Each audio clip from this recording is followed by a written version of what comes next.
Somewhere in your bank app right now, there is a number that tells the truth about your money, whether you want to hear it or not. 2 days before payday, that number either breathes or it gasps.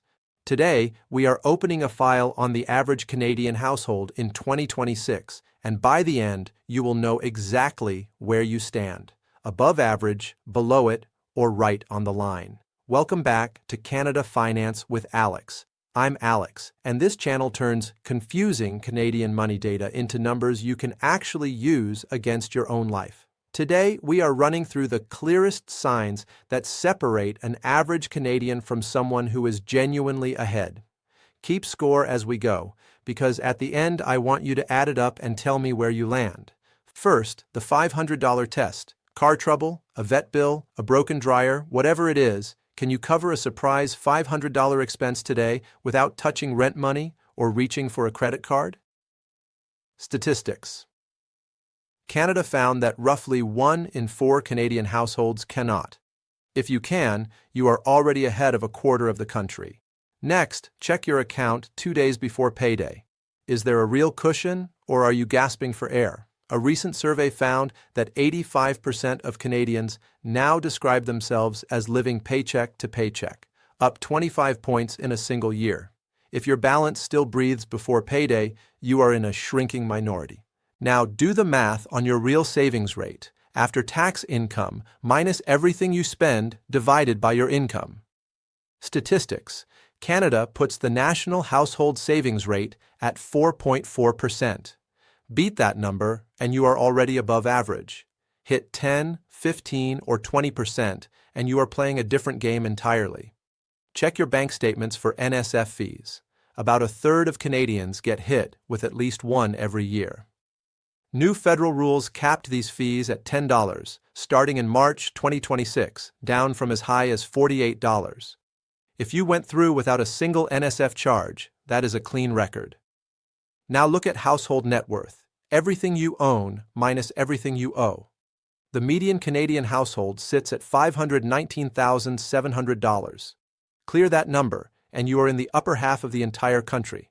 Flip it around and look at debt against income. The national debt-to-income ratio recently hit 177%, meaning the average household owes $1.77 for every dollar of income. Sit below that, and you are healthier than average. Sit well below it, and you are in rare territory. Pull up your credit score. The average Canadian score sits at 679, the low end of the good range.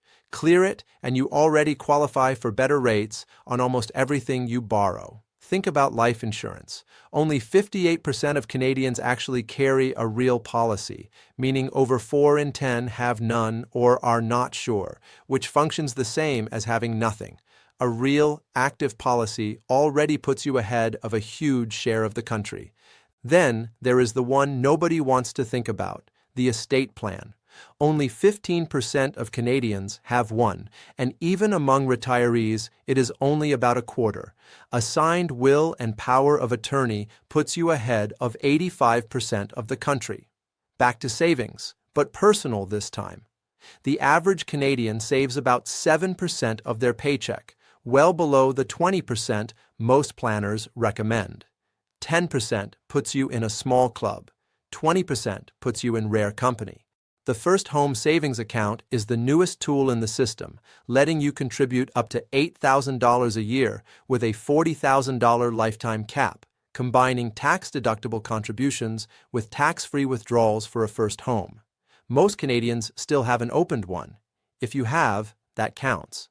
If you're between 35 and 44, you're in the most financially stressed age group in the country, with a debt-to-income ratio around 246%. Sit below that in this age bracket, and you are already an outlier in a brutal cohort. The tax-free savings account is the quiet workhorse of Canadian wealth building, with cumulative room now sitting at $19,000 for anyone eligible since 2009. Every dollar earned inside it stays untouched by the CRA. Even a small contribution last year puts you ahead of many. On insurance coverage, the rule of thumb is 7 to 10 times your salary, but the average Canadian policy provides only around $59,000, far short for most incomes.